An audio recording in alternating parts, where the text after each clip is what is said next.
আজকের recipe crispy আলুর pancake. এখানে আমি 4 পিস আলুকে ছিলে নিয়েছি। এগুলো সবজি কুচি করার জন্য বাজারে কিনতে পাওয়া যায়। আমি ঠিক চিকন পার্টটা দিয়ে আলুগুলোকে কুচি করে নিব। কুচি করার আগে বলে আমি পানি নিয়ে নিয়েছি যাতে করে কুচি করা আলুগুলো কালো না হয়ে যায়। এখন আমি আলুগুলোকে কুচি করব।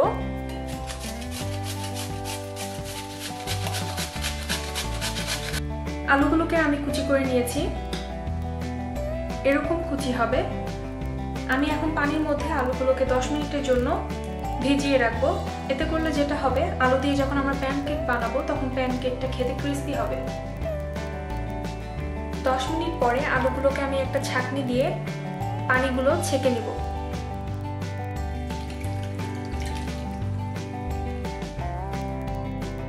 একটা চামচ দিয়ে চেপে চেপে সম্পূর্ণ পানিটা ঝরিয়ে ফেলতে হবে।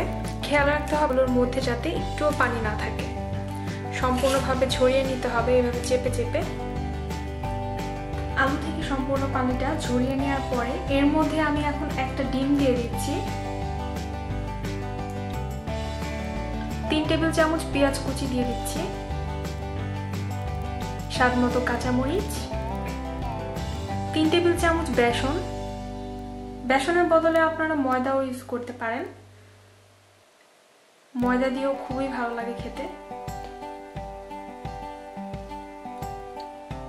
লবণ স্বাদ মতো, তবে প্রথমেই বেশি লবণ দিবেন না। সামান্য গোলমরিচের গুঁড়া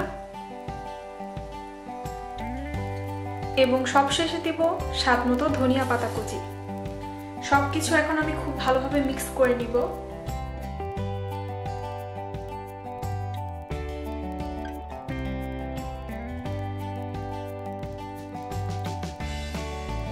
আপনারা অবশ্যই লবণটা চেক করে নেবেন।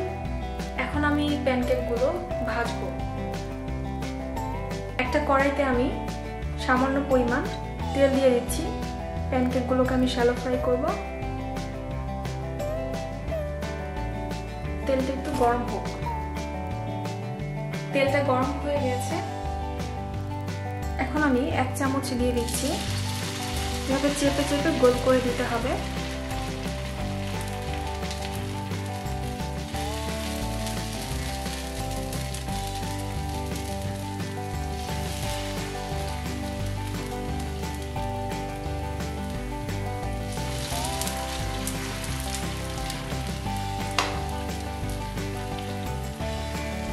আমি 3 মিনিট পর একবার উল্টিয়ে দিব। মিডিয়াম হিটে প্যানকেকগুলো ভাজতে হবে। 3 মিনিট পরে আমি একবার উল্টিয়ে দিচ্ছি।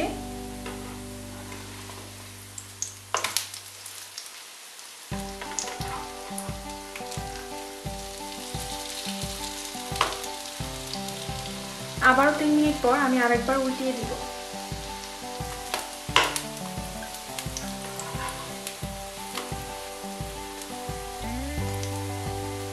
ব্রাউন কালার আসলে আমি নামিয়ে ফেলবো। ব্রাউন কালার চলে এসেছে। এখন আমি প্যানকেকগুলো উঠিয়ে নিচ্ছি। আমি 8 মিনিট ধরে ভেজে নিয়েছি।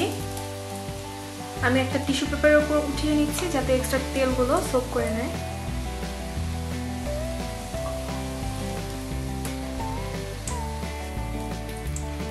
এভাবে আমি বাকিগুলো ভেজে নিব।